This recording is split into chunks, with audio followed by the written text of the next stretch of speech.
Di kesempatan kali ini kita akan membahas 14 kesalahan peserta seleksi CPNS yang membuat mereka gugur tidak lolos pada tahapan seleksi administrasi berdasarkan referensi pada tahun 2021. Simak sampai akhir video ini.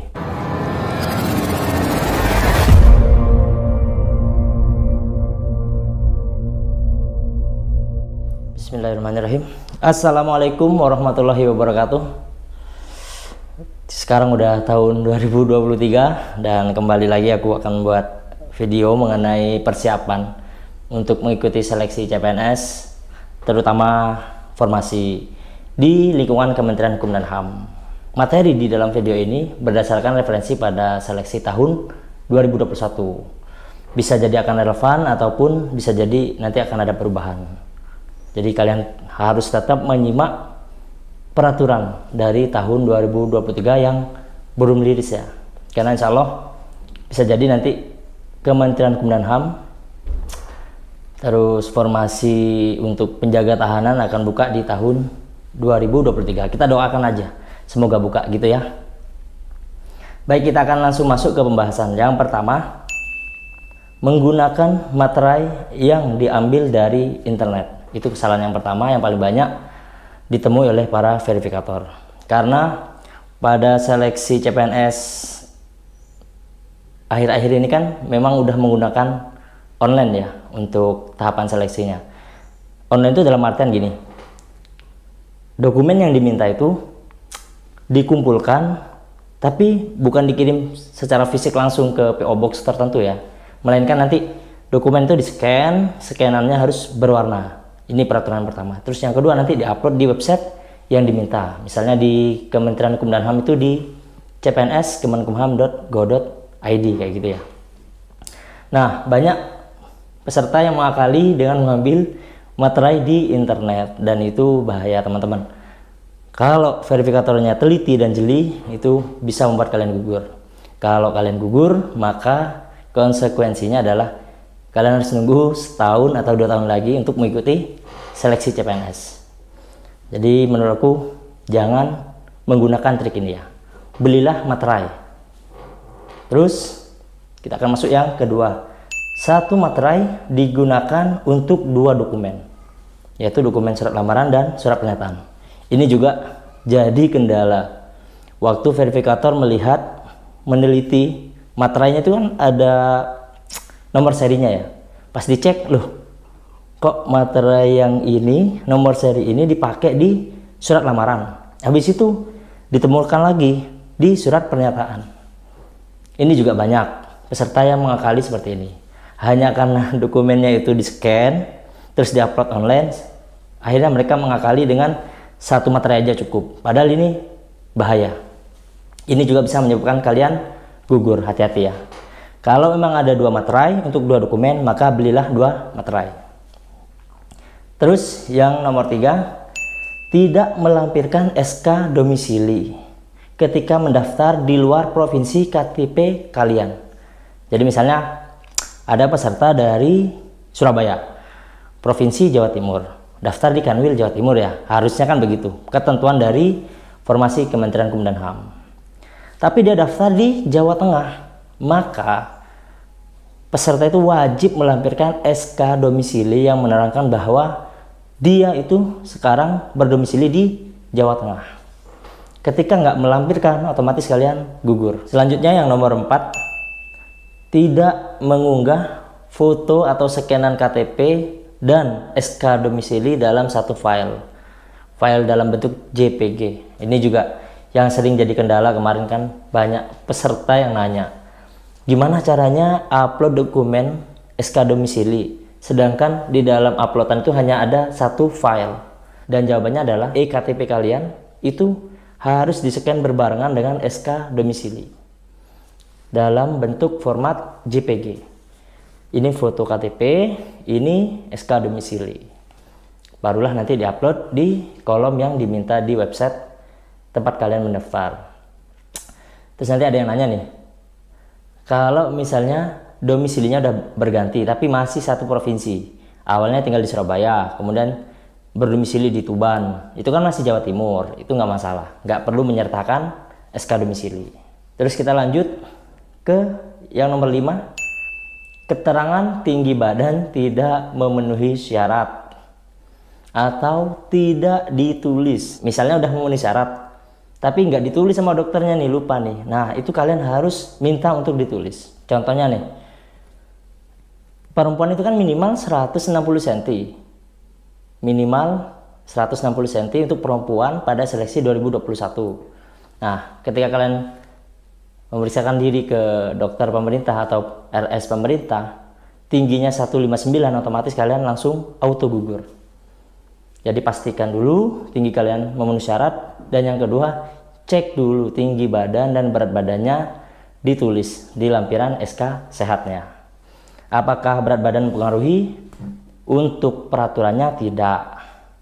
Kalau untuk peraturannya tidak ada ketentuan berat badan minimal berapa, maksimal berapa, nggak masalah jadi ya. Yang keenam, bukan EKTP atau surat perekaman EKTP sementara dari Disdukcapil. Jadi kalian masih punya KTP lama. Nah, itu ditolak. Kalau kalian mengupload itu otomatis gugur.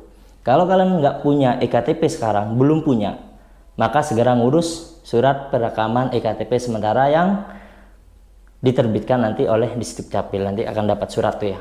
Yang ketujuh, wajib upload akta lahir atau surat keterangan lahir dari Disdukcapil, bukan dari bidan ataupun puskesmas gitu ya. Kalau nggak punya akta lahir, silakan datang ke Disdukcapil untuk minta surat keterangan lahir dari Disdukcapil.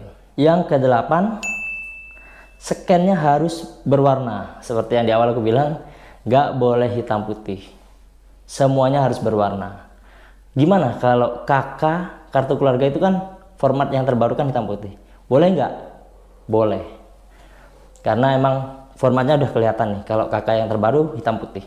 Yang nomor 9, surat lamaran jangan diubah formatnya, entah surat lamaran ataupun surat pernyataan. Semisalnya di surat lamaran itu di Kementerian Hukum dan HAM kan ada formasinya ini, formasi umum atau Papua kayak gitu. Kalau diminta dicoret, coret aja, jangan dihapus. Takutnya nanti akan jadi pertimbangan untuk tidak meloloskan kalian karena alasan merubah format yang telah ditentukan dari pusat atau dari panitia seleksi. Yang ke-10, upload format dokumennya nggak sesuai. Nah, di sini nanti ada dua format ya. Yang pertama itu JPG, yang kedua itu PDF. Nah, jangan sampai ketuker nih.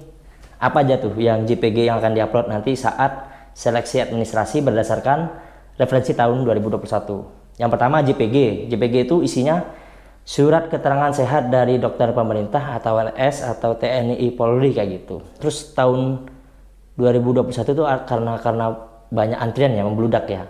Akhirnya diberi ketentuan boleh dokter praktek asalkan sudah punya NIP. Nah, asalkan udah PNS gitu. Kalau untuk tahun 2023 kita lihat lagi apakah ketentuan itu masih berlaku atau enggak. Terus yang kedua, EKTP, itulah yang JPG ya formatnya. Yang ketiga, yang terakhir, pas foto 4x6 dengan background masing-masing. Misalnya kalau SMA itu merah, terus kalau sarjana atau diploma itu biru kayak gitu ya. Kita lihat lagi nanti ketentuannya. 3 itu yang JPG. Nah, yang untuk PDF itu ada 3 juga. Yang pertama tuh surat lamaran dan surat pernyataan. Terus yang kedua itu akta lahir atau surat kenal lahir dari Disdukcapil. Yang ketiga itu ijazah atau SKL, surat keterangan lulus, dan transkrip nilai, itu yang PDF. Yang nomor 11, file korup atau filenya rusak gak bisa dibuka. Jadi hati-hati sebelum upload dokumen, pastikan kalian kirim dulu ke teman kalian, suruh buka dan cek apakah filenya bisa dibuka. Yang pertama, yang kedua, apakah tulisannya jelas atau gambarnya jelas. Jangan sampai nanti nggak bisa dibaca oleh panitia. Yang ke-12, salah upload dokumen yang diminta di website. Contohnya nih, diminta akta lahir, yang diupload transkrip nilai. Itu hati-hati ya. Jadi sebelum upload, pastikan kalian bikin folder tersendiri entah di handphone ataupun di laptop. kasih nama, kalian cek lagi, benar nggak ini penamaannya. Takutnya nanti pas kalian tinggal klik doang, kalau nggak ada penandaan namanya, keliru upload. Itu juga bahaya. Terus yang nomor 13, jurusannya tidak sesuai. Jurusan kualifikasi dari ijazah yang diminta nggak sesuai. Ini biasanya terjadi pada sarjana ataupun diploma ya. Aku kasih contoh untuk tahun-tahun sebelumnya. Misalnya diminta sarjana hukum, maka jangan upload sarjana hukum syariah. Ini ya. Ini aku nggak tahu yang 2023 apakah akan berubah apa enggak. Cuman kalau di tahun sebelumnya itu memang ada semacam referensi atau acuan bahwa kalau sarjana hukum syariah itu nggak diterima. Jadi harus pure murni sarjana hukum. Misalnya juga diminta sarjana ekonomi, terus kalian upload sarjana pendidikan ekonomi, itu nggak masuk. Jadi non syariah nomor 1, yang kedua non pendidikan. Itu yang ada di ketentuan pada seleksi untuk kualifikasi ijazah. Kalau kalian bingung, monggo tanyakan di kolom komentar. Barangkali nanti aku bisa jawab atau aku barangkali bisa minta pendapat dari yang tahu jawabannya, kayak gitu ya teman-teman. Kayak sarjana hukum Islam, sarjana tarbiyah, itu kan masuknya ke Islam atau syariah. Yang ke-14, kesalahan data peserta di dokumen yang diminta. Contohnya entah salah tanggal lahir, bulan lahir, tahun lahir, nggak sinkron antara satu dokumen dengan dokumen lainnya, ataupun salah huruf pada nama. Contohnya M Bima ya. Terus di dokumen berikutnya Moh Bima atau Muhammad Bima. Itu mungkin masih masuk kategori kesalahan minor yang barangkali sama panitianya tuh nggak ada masalah, karena mungkin M itu ya merepresentasikan Muhammad kayak gitu ya. Tapi kalau kesalahannya bisa merubah namanya, contoh kayak pengalaman pribadi nih ya, nama aku kan Wal Absor, di ijazah itu Wal Absor, tapi di transkrip nilai tertulis Wal Abror. Akhirnya aku ngurus, sebelum seleksi itu aku ngurus dulu, namanya diperbaiki nih, bahwa di transkrip nilai itu, karena nggak bisa diubah ya transkrip nilai ya, disertakan lampiran yang menerangkan bahwa nama Wal Abror di transkrip nilai itu salah, yang benar adalah Wal Absor, sesuai dengan nama di ijazah SMP. Ketika mengajukan itu aku melampirkan ijazah SMP. Jadi gitu, hati-hati untuk kalian semua.